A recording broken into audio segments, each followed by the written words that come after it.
ဒါဒီနေ့3ရက်နေ့အောင်မန်းကလောလမ်းမှာဖြစ်သွားတဲ့အဖြစ်ပြက်ပေါ့12ဘိန်းကားဆက်ရာစလော့ဂိမ်းရှုံးပြီးတော့ကိုအဆုံးစီရင်သွားတာဖြစ်တယ်သူကကုံမိုး350လုံးကိုစလော့ရှော့ပိုက်တယ်ကဲစပယ်ယာဘူး3သိန်းတော့မချမ်းမဲနဲ့စော့ပြီးတော့စပယ်ယာအိပ်ပျော်နေတဲ့အချိန်မှာကိုအဆုံးစီရင်သွားပါဦးเนาะဒီလိုမျိုးကိုအဆုံးစီရင်တာတွေဟိုပတ်ဝန်းကျင်ကိုအနေနဲ့ပြုတာတွေစလော့ဂိမ်းကြောင့်မိသားစုကိုဒုက္ခပေးတာတွေပြန်မေးဆွဲတာတွေငွေညစ်တာတွေက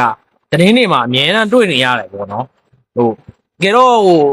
စလော့ဂိမ်းဆွဲတဲ့လူတွေကတွေးရမှာကိုပတ်ဝန်းကျင်မှာလည်းကြည့်လိုက်စလော့ကြောင့်ချမ်းသာသွားတဲ့လူရှိလားဆိုကြတော့စလော့ကြောင့်ချမ်းသာသွားတဲ့လူကတယောက်မှမရှိဘူးကွာအဓိကစလော့ဂိမ်းဟိုရဲ့အဲ့ဒီစော့ရတဲ့အရာသာကိုဆွဲလန်းသွားတာပဲရှိကြတယ်အခုဆိုရင်ဟိုလမ်းဘေးဈေးတဲ့တွေကစ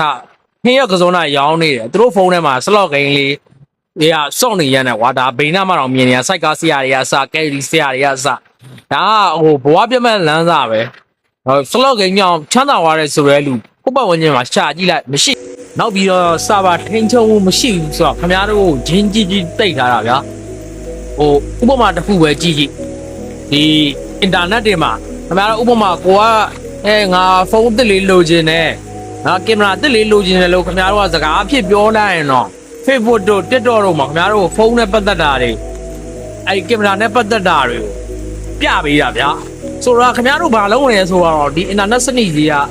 နှမ်းတိနေတဲ့အချိန်တွေမှာခင်ဗျားတို့အနိုင်အရှုံးကိုသူကမထိန်ချုပ်ပဲနဲ့နှက်ပေးတာမှထင်နေလားသူ့မှာ system ကထည့်ပြီးသားထည့်ထားတဲ့အတွက်ခင်ဗျားတို့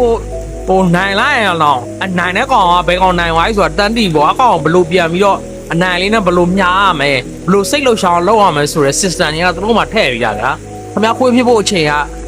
မိနစ်ပိုင်းလေးပဲလို့ခင်ဗျားဆိုတာသဘောပေါက်တယ်မလားအဓိကလူတွေကစလော့ဂိမ်းကိုဟိုဟာကြောင့်ချမ်းသာဖို့မဟုတ်ဘဲနဲ့အဲ့ဂိမ်းရဲ့စော့ရတဲ့အရာသာဆွဲသွားတာလို့ဆိုတနင်္ဂနွေလုံးနီးပါးဟိုမူရသားကောင်းနေဖြစ်နေတယ်လို့ပဲစလော့ဂိမ်းသားကောင်းတွေကဖြစ်နေ